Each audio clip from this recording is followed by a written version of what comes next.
come to Albuquerque. Do we have any new people here today who've never been? Yeah. Wow. All right. Well, welcome. We're glad to have you. We're thinking maybe there's going to be some trickle coming in because of the weather. I don't understand why the traffic was so bad this morning when it's not really raining, but that was my experience. Anyway, if anyone wants to sit in the front on the comfy couch, we love that.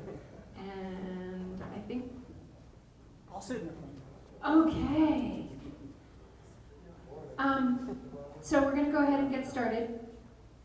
And we have two very exciting guests today. I'm really happy. And the first is Bill Weiss.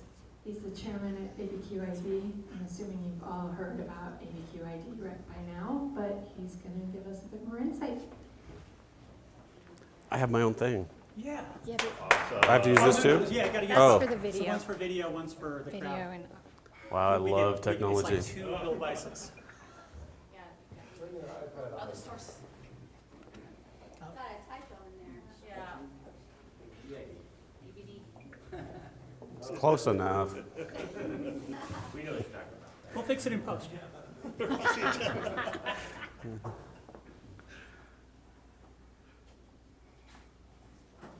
All right, good morning.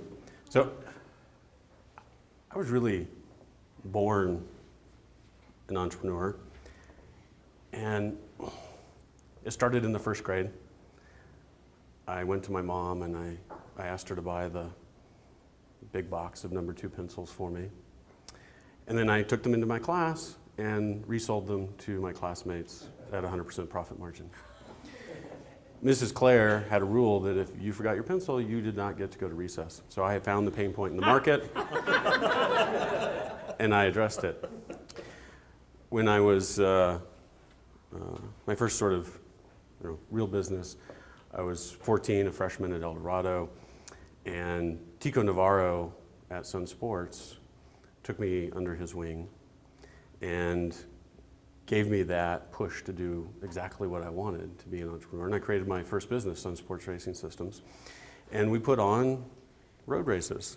I obviously did not run them, but I organized them and I timed them and wrote the software on my Apple IIe to keep track of the racers and tell you who won in the women's 30 to 34 age bracket. And then as a freshman at UNM, this was 1988, they're teaching COBOL in the computer science class, completely irrelevant to what's happening in the computer industry. And I was on the side building a software company, writing software for a local law firm in Albuquerque. Actually, the remnant of the firm that represented Bill Gates. So we're in 1988 at that point, and this is the birthplace of the computer industry. And here we are a few years later, and there's nothing left. I mean, there was nobody to help me build a software company, which was okay because I was 19, already knew it all, didn't need any help. And because of that, it took me 10 years to figure out how to do this. But we did eventually get it figured out, and for the last 5 years of the company as an independent, we doubled almost every year, got on the Inc. 500 for 3 years in a row, and great example of working really hard in order to get lucky.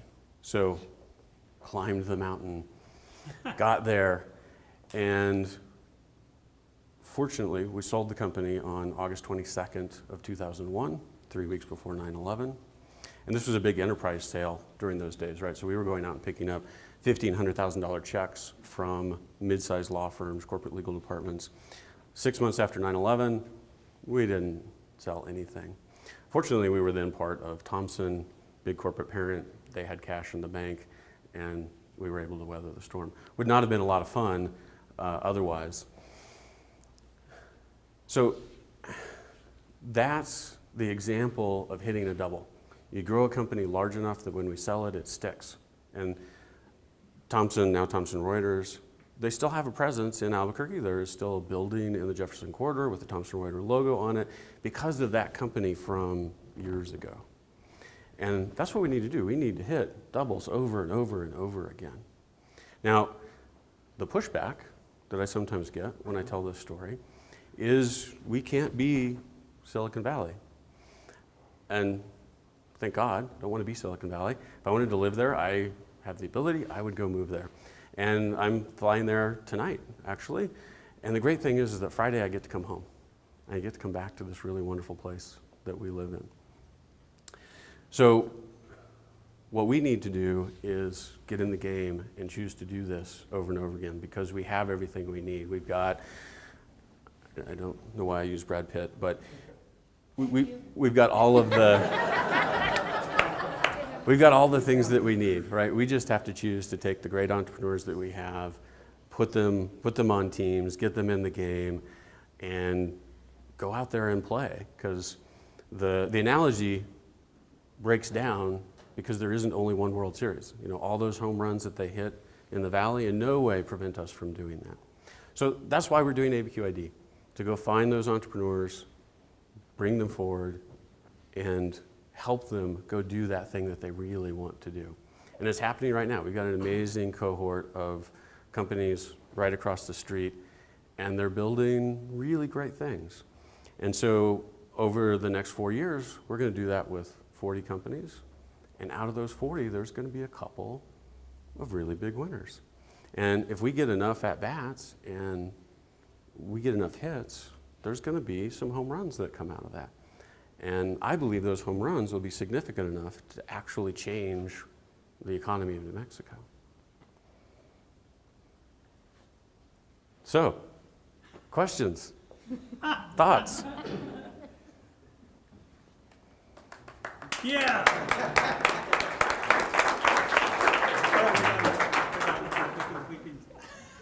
So I seem to recall the figure of how many companies had sort of applied. What did you find when you looked out? And you know, I know folks were kind of looking around and asking for startups to apply and get involved. What did you find when you talked with those startups and those entrepreneurs who are out there in New Mexico? Well, sort of, we've got an amazing board investment committee. So this was really created out of work that Bill Hartman and Paul Short did in order to figure out how you would run an accelerator here. And so when the opportunity came up, we were ready, thankfully, because of all that work that they had already done. And so we've got a lot of people who are very embedded in the startup ecosystem. And so that, of course, gave us a huge jump in knowing what startups to go after. And then that helped attract a lot more. So we got 85 startups that applied. And out of that, we had 45 come in and pitch us. And we got down to 18 companies that we really liked, that we wanted to have in the program. The goal was to get to 10. In the end, we couldn't figure out the last company to kick out, so we ended up with 11. And I think that's a great answer to the question of, are there enough startups here? Is there enough stuff going on in order to do this? And absolutely there is, because we have really great companies. So I just, you can't ask that question anymore, because we've already proven it.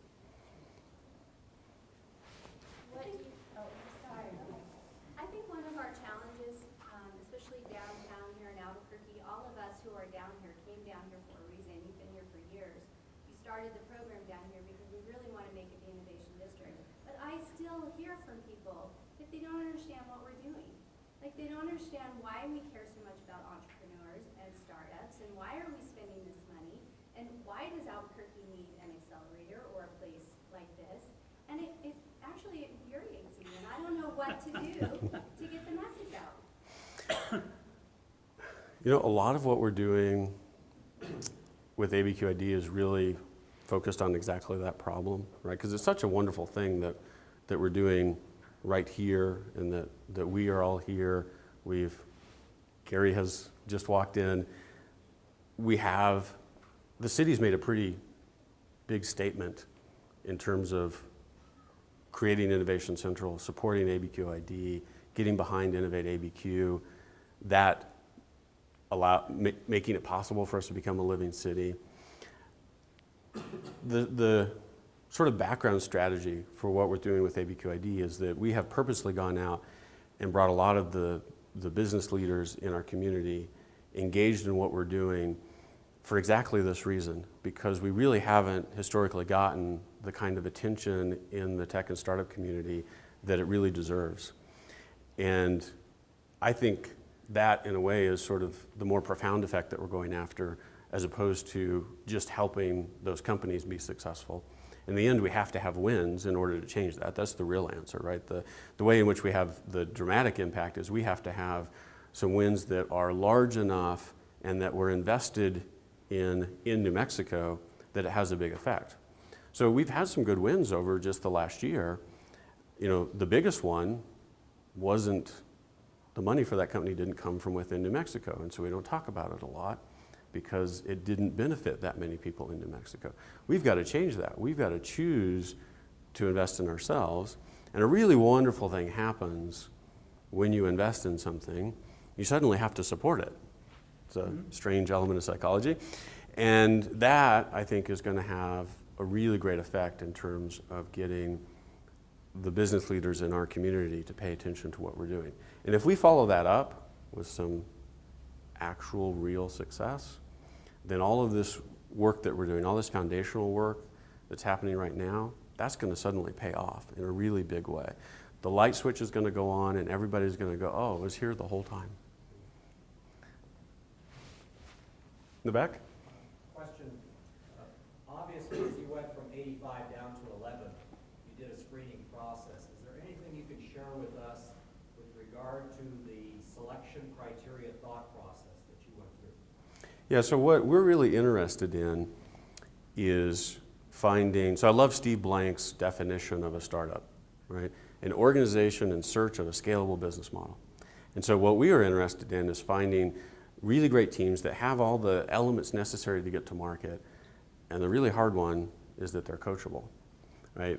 And not only in the sense will they just listen to the really great mentors that we have that are helping with ABQid, which is what actually makes all this stuff work, but that they will listen to the market and pay attention to that feedback, because the whole lean startup process is let's go out and test against the market for every part of our business model. Let's change it. Let's go test again, iterate over and over again. And so we had some really great teams that came in that did not make it in because we didn't believe that they would actually listen to the process. They were like me when I was 19. They already knew it all and didn't need any help. And we want teams that need help working in a big space where we can see that there's a very scalable business in there. Because what we want to do is bring, I mean, we're out to help all entrepreneurs for the boot camps that we run. But then the companies that are in the accelerator, that's where we're narrowing down to those that can grow really fast and create a lot of jobs. That's the effect that we're after. What do you do with the companies that are in your accelerator? How does ABQid help them get from where they are to the next? So the question is really what happens in the accelerator, right? And it's a lot of people who have done this describe it as the most intensive experience they've ever had in their lives. Because you're taking the thing that you have immense passion for, and now you're compressing it down into this three-month time period where you're going to figure out how to make this a business. And so what the team is doing, so this is Steve Blank's process. The National Science Foundation paid him to create a curriculum out of his class that he's been teaching for 20 years at Stanford and turn it into a 3-month program that is, how do you take your startup, turn it into that scalable business model. So every week they're taking, if you take your business model canvas with the 9 boxes on it, every week they're taking one of those boxes, diving really deep into it, and going and testing those assumptions against the market, learning what works and doesn't work, changing the assumptions, and doing it again. And what's really important is the invalidate the assumptions part. So we have teams who come back and say, you know, wow, we found all this great feedback and it told us exactly what we already knew. Not likely. It doesn't work that way. So those are the teams that we send back out and do it again. Because if you don't learn something you didn't already know, then you didn't ask the right questions and you're not doing the right thing. So it's really hard work, but the payoff is immense because you end up with a business that's actually worth funding, that's actually worth taking to market, and actually worth putting all of this time and passion that you have when you're building a startup. And it doesn't matter how many times you've done it, it's so much better off following this process. I mean, I thought I was brilliant after I built and sold my first company. And then you go start another one, you go, oh, turns out this really is tough, Out of all the startups that have applied, what is the sector breakdown? How many are percentage like software? How many are biotech? How many are brick and mortar? Kathleen, do you have numbers for us? We have software, we have life sciences, we have full gamut, hardware. So there's definitely an association with software and accelerators, and that is going to be a core part. But we're very interested in attracting startups that are not just your standard internet company. I love internet companies; that's what I do.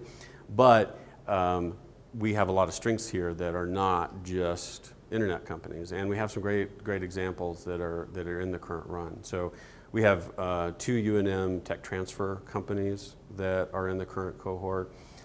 I really think these companies demonstrate the ecosystem that we're going after. Right? This is not about running the accelerator for these 11 companies.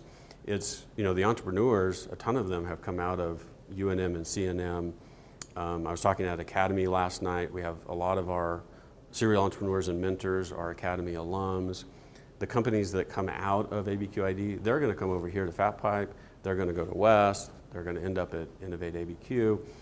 The whole point of this is to build that ecosystem, and so it's definitely not just about software. And I would encourage startups of all kinds to get the lean startup methodology applies. It's not just startups. You have a food truck.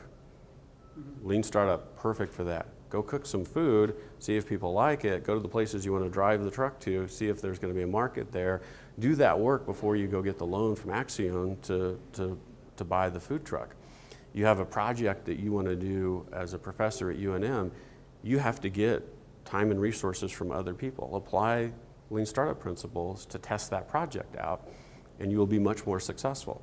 In fact, I-Corps has proven this because that's all about tech commercialization. They've gone from, what are the numbers, Kathleen? They're really amazing.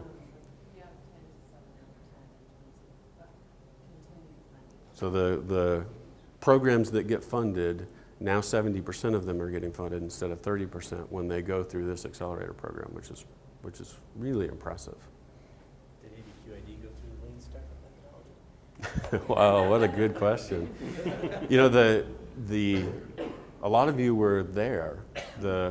So when this idea came up and we decided to go forward to the city's EDAC committee to propose this, the very first thing we did actually was go out and talk to entrepreneurs and mentors and say, what should we do? And then it turned into, well, if we do this, will you come? And the only reason that the entrepreneurs and investors that have worked on ABQid came behind this is because we got such a resounding response. Yes, right? It was wonderful because over and over again it was like, thank God somebody is doing this in New Mexico now. And so that's why we did it. So we went out and talked to customers, and I do think there's some irony that what we're doing is taking a very proven process that's been run in a lot of other places and that Steve Blank has been refining over 20 years. And so we're taking this very standard thing from that perspective in order to create innovation. But we do want to innovate on top of that. I don't think it's nearly good enough to simply take what Blank has run in other places successfully and run it here. I don't think that's enough because we have other hurdles that we have to overcome. And just a specific example, Blank's process is really completely focused on the business model. And yet, if you talk to venture investors, we will all say, well, we bet on the jockey, not the horse. Well, the program is entirely about the horse. And there should be some effort around helping the jockeys do a better job of putting the horse together. And so I think there's things we can do, and we're going to learn a ton from this first run, and we will get better and better every time we do it.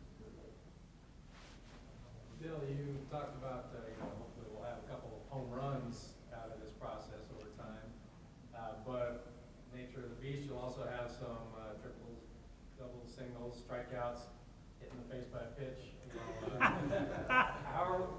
What's that? It seems like the failure. You really weren't supposed to take my analogy that far. Sports is always going to keep going. But how do the failures always seem to get too much attention in the scheme of things in a portfolio, and that's what people latch onto and then say, see, it doesn't work, let's quit doing it. How are you planning on approaching that? Yeah, and that's such a problem in our culture here. I mean, it's, and I think we need to take Brad Feld's approach. And so when we have a failure, we need to break it out. We need to bring it out. We need to celebrate it. Say, look, we had a great try here. We learned a ton. Now we're done, and we're going to go on and move to the next thing. And I think we need to do a much better job as a community of highlighting that and understanding there are very few entrepreneurs that are successful the first time out.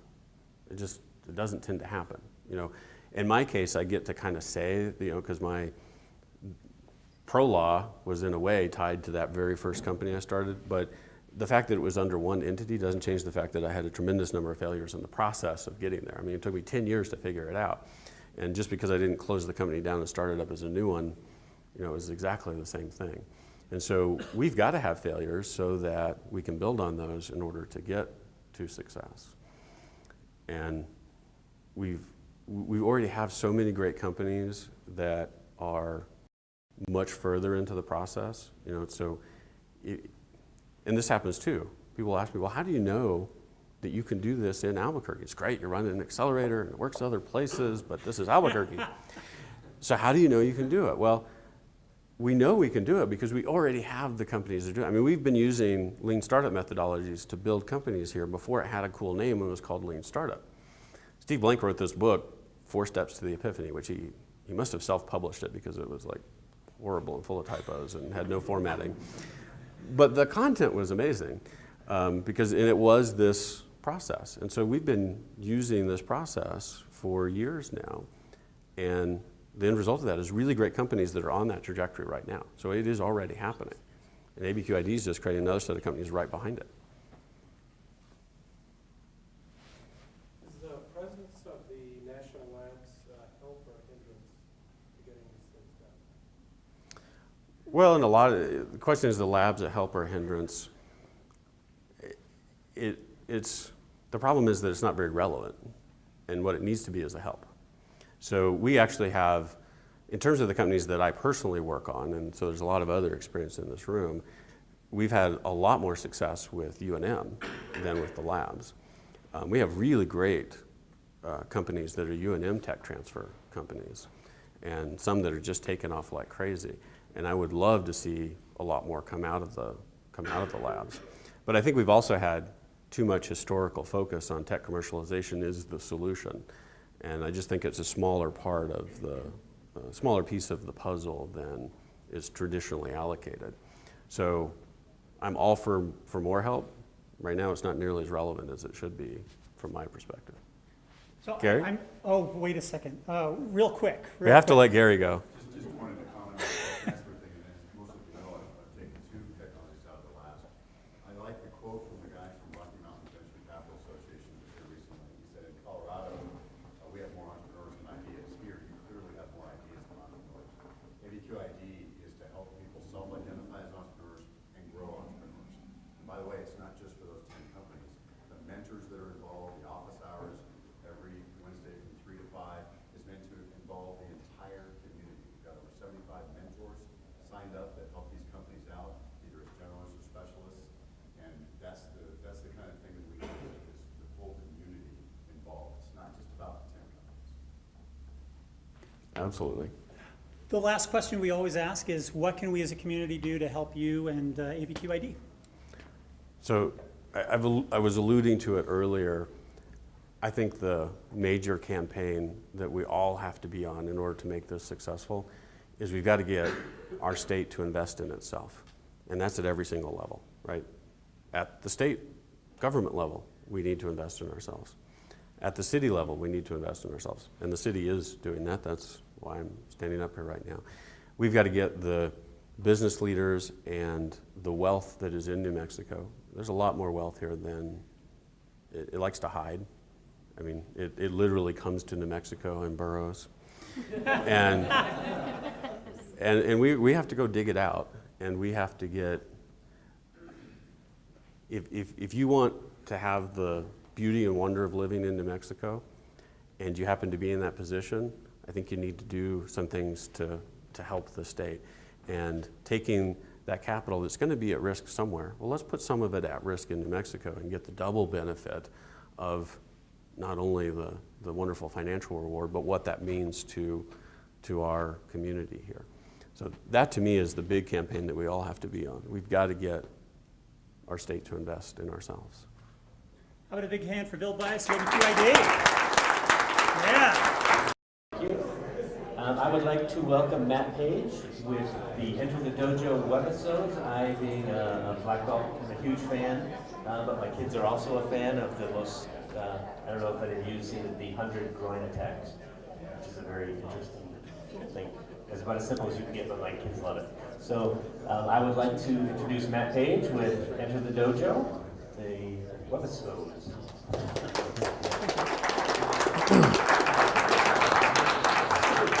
Hi, thank you for having me here. My name is Matt Page. I'm a New Mexico-based actor and filmmaker, and I'm also a martial artist.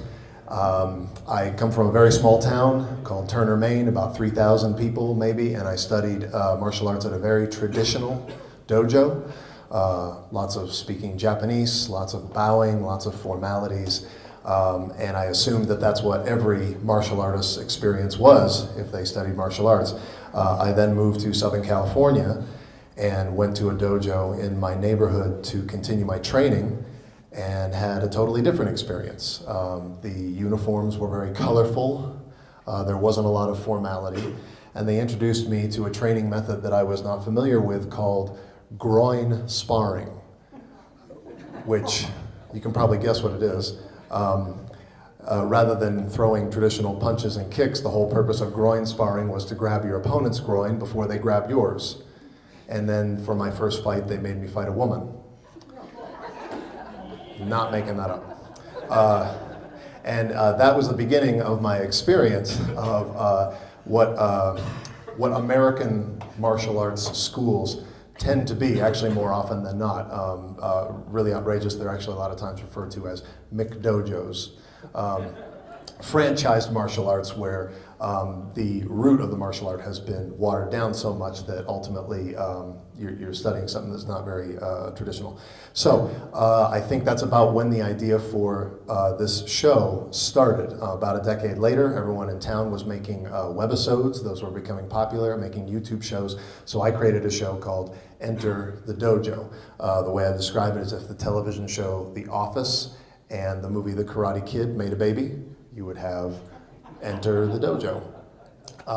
It follows a sort of delusional martial arts instructor that I play, and his band of misfit students as they go through a lot of bizarre experiences in the dojo. We film at an actual martial arts dojo that I have trained at with my friend Joe Conway. It's called ABQid Karate.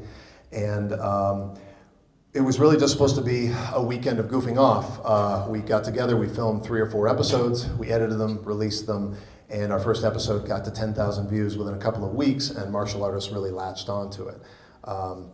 It has since grown from just a few videos on YouTube to over 100. We currently are about to hit 11 million views on our YouTube channel. We have about 80,000 subscribers. We have about 20,000 people following us on Facebook. And we also have merchandise. This is Master Ken. I'll hold it up for you. There you go, Enter the Dojo. Our top selling item for martial artists actually is a white belt certificate Master Ken offers to strip you of your current rank in whatever martial art that you're currently studying, because he believes that everybody else's martial art is bullshit. And then there are various techniques that we've created: the kill face, the hurricane, the thrust of freedom. And we demonstrate these techniques in videos on YouTube, and martial artists love it. So we have an online store, we have the YouTube channel, and then we also, it has grown into something we call Master Ken Live, where I actually travel around the world playing this character at martial arts events, at banquets, award shows. I will even go and teach the fictional art of Ameridote, which is the martial art that Master Ken has created, in a dojo, in a fake seminar, which is basically an interactive comedy show. We've performed all over the country, in Canada, England, Scotland, Wales, Germany, and we'll be doing another European tour next year. So it's certainly grown into a lot more than I anticipated. This year has been the biggest year for it, particularly because of one specific video that caught on. As it happens with YouTube, it's never the video that you anticipate to catch on. It's always something that's kind of a throwaway. But we did a video, everyone, that's me playing Master Ken there, and everybody, all content creators on YouTube tend to do something special for their 100th video upload. And so I couldn't think of anything up until a couple days before we were going to shoot it. So we thought it would be funny to come up with 100 ways to attack the groin. So here it is. Master Ken here to announce that Tiger Tuesdays are back in action. And in order to celebrate our 100th video upload to our YouTube channel, today we will be showing you 100 different ways to attack the groin. We're going to do that now? Yeah, I didn't bring my cup. that's fine. Ready?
So yeah, that's a result of 4 years of film school.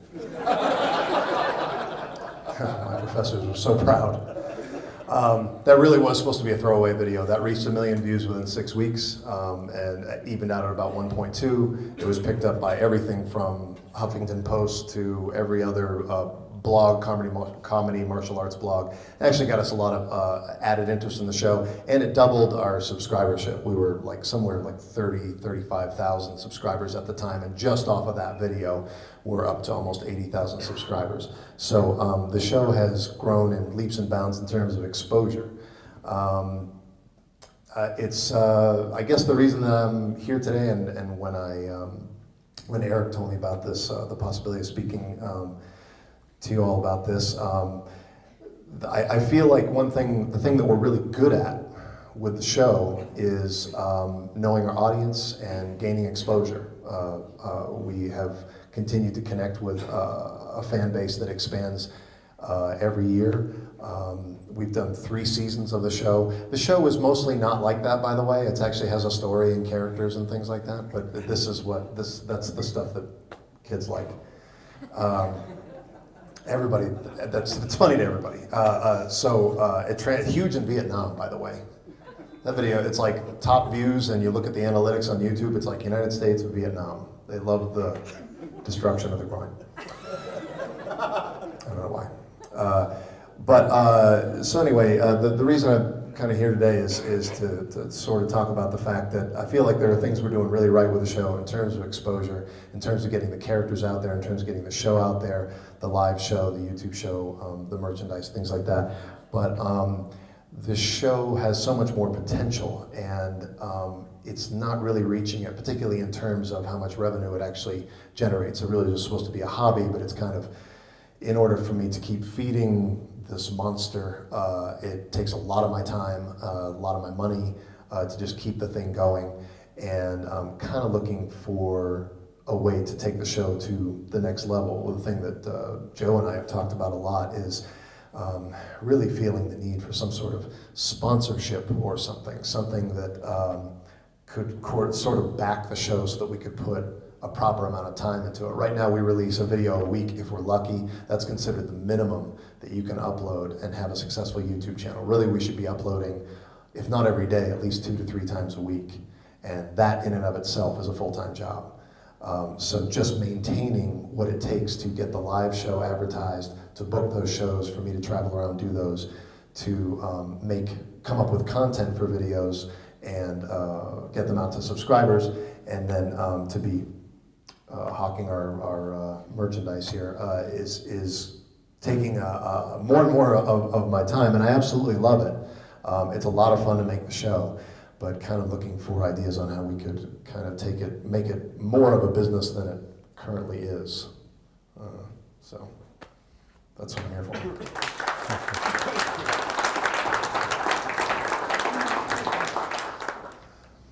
Sir. Are we in Q&A? Sure. Okay. Do I have to keep going? Okay. No. What's the situation with finding an agent, and all of a sudden there's all kind of agencies set up to handle YouTube entrepreneurs like yourself? Absolutely. So I did get what's called the Bottled Water Tour in Hollywood. Once season 1 reached a certain number of views, I was invited out by a management company, and I pitched this to Comedy Central, to I got to have meetings at Paramount and Disney and all that stuff. But it's not a remake, it's not a sequel, and there are no real stars attached.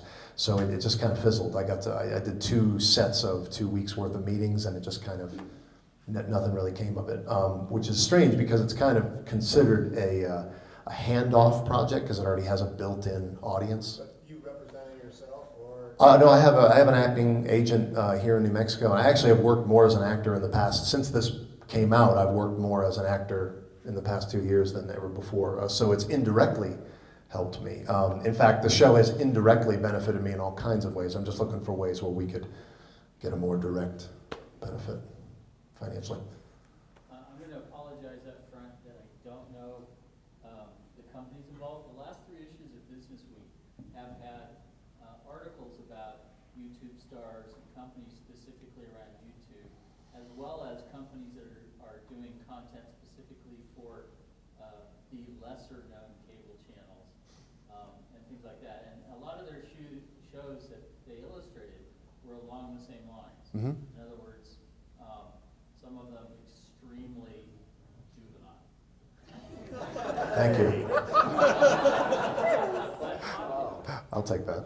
And so I'm wondering if you had looked into those companies, not the big name companies, but these ones that are expressly focused on content for all of these cable channels. The short answer is no. We haven't really looked into that, but that's certainly. Last 3 issues of Business Week. Okay. Have you talked to Stan Hubbard of Reels Channels, and have you thought about talking to the guys that did the creators of South Park? This is South Park with the actors. Oh, right. Now, if I could get Trey Parker and Matt Stone on the phone, I'd be happy to that's a good idea. Actually, the Reels channel, somebody brought this to the Reels channel, but it wasn't at an executive level, shall we say. That is still something that I think would make a lot of sense because we already produced the show locally, and to connect it with the Reels would make a lot of sense. It's a good idea. Have you done any experiments with doing Sage Harrington did a video Yelp review? So what you could do is possibly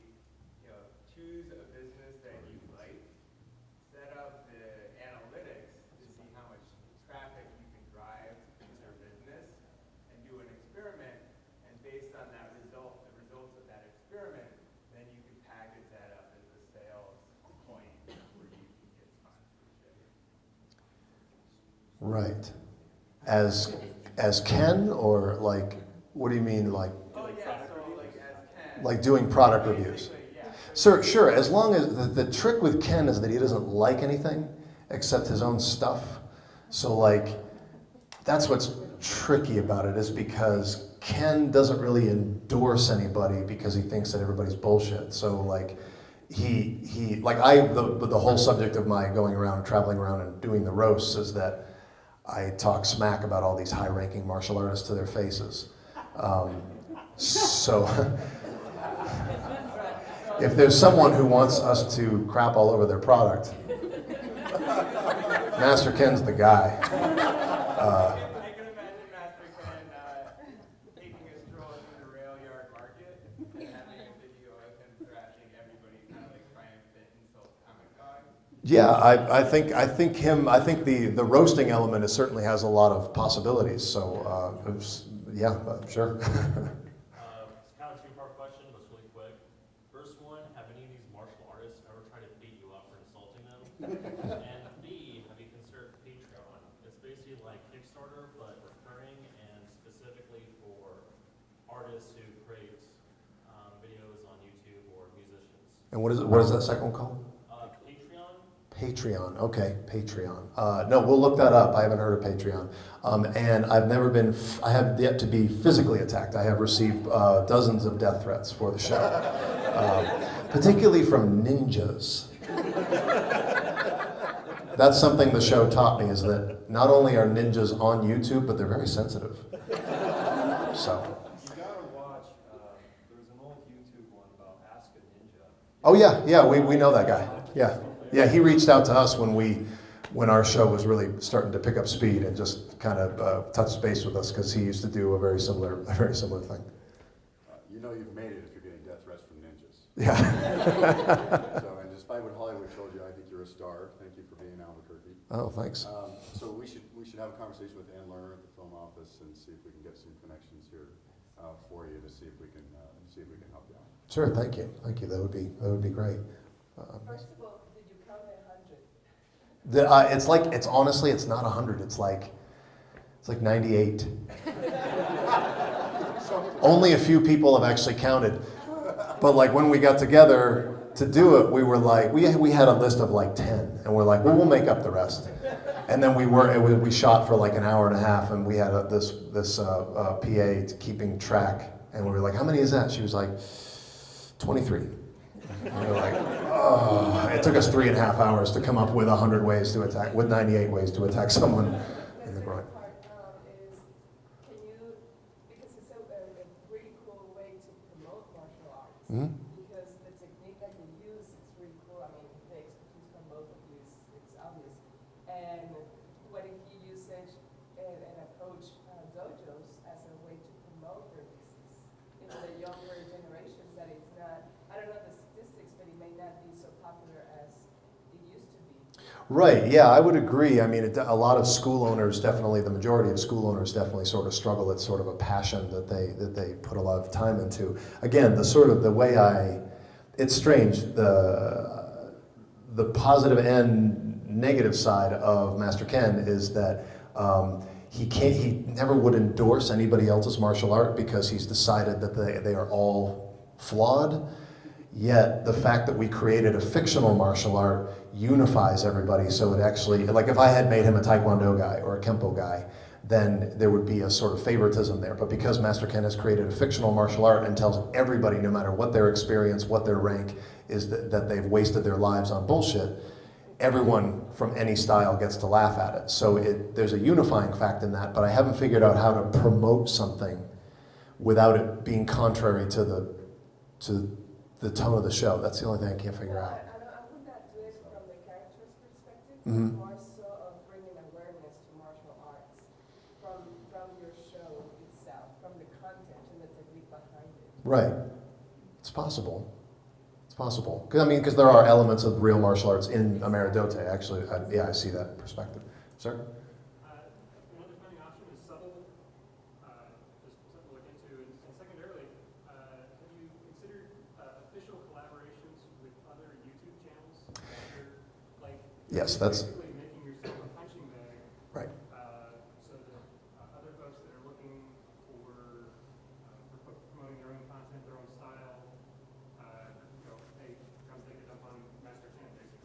Right, hopefully not literally. But there's a niche for everything. The collaboration part is something we're just actually starting to take advantage of. Our subscriber base is at the point where we qualify to film at a place called YouTube Space LA, which is a cutting edge studio that is out it's like 10 minutes from LAX, and it's amazing. It's a big sound stage. It's got a bunch of stages actually, and as long as you have a certain number of subscribers, you can show up. They give you high-end cameras for free, lights, everything, and you film there. And it's just to develop content creators, and a lot of other successful YouTubers shoot there. So we are planning some collaborations. We're actually going to be filming there a week from Saturday. Currently, we're scheduled to do videos with people who are martial arts celebrities, not necessarily YouTube stars, but Cynthia Rothrock, who was a big martial arts star, and Don the Dragon Wilson, and we're starting to get people like that together. But the goal of filming there is definitely to start meeting other YouTube content creators who have bigger subscriberships with us and start to cross over our audiences. So that's definitely on our list, yeah. Yes? Do you have a publicist? No.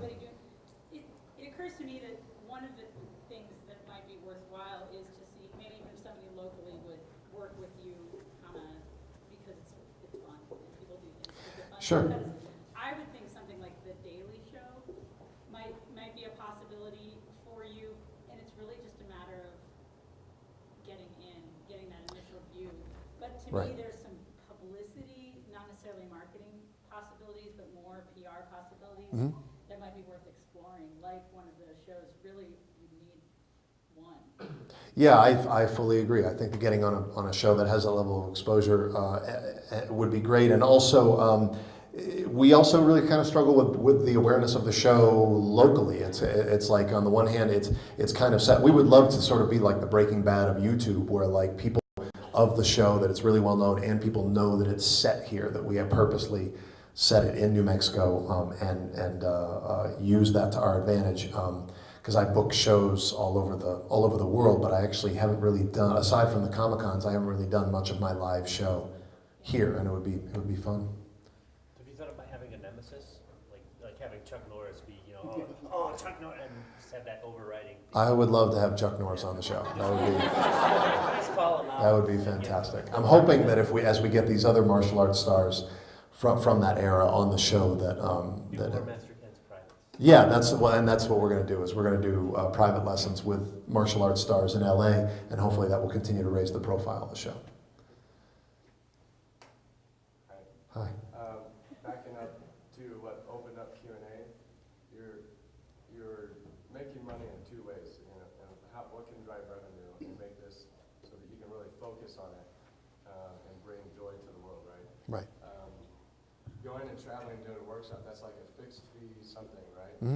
But if we got you to 100 million views, and then 200 million, and 1 billion at some point, that's what's scalable, like from a startup perspective. So I guess just as an encouragement is to think about that and think about what will help you tell the best stories, the best comedy, and is there a time to focus on one or the other for a season, or get somebody to lead one or the other so you can focus on the other. Yeah, that's a really good point. And because the amount of time that it takes to travel to do the live show, and I can really only do like a show a night depending on the venue and stuff. I am definitely focused on the success of the YouTube show ultimately. I love that it has spawned a live performance aspect, but if I could get the YouTube aspect profitable on its own, I would focus 100% on that, because that's what we started with, and that's ultimately what interests me the most. It can reach the highest number of people in the shortest amount of time. So, sir. Really quick, how much of an educational aspect is there to Dojo compared to the awareness people have on karate and aikido and other martial arts? And have you trademarked your Enter the Dojo? The educational aspect. I will actually say that there are several, I wish we had time to show them, but there are several instructional videos on the channel that are based on real martial arts techniques. We always start with a real bear hug defense or a real punch defense, and then we just add something at the end that is just a bit ridiculous so that it's always based in that world. So there is a bit of crossover there. In fact, a lot of people who discover the videos don't know that Master Ken is not a real guy, which is why they get so upset. Which is great for the show. Right. All right, we're out of time, but we have to ask the last question. What can we as a community do to help enter the dojo and you? You've already helped a lot, honestly. All these suggestions are really great.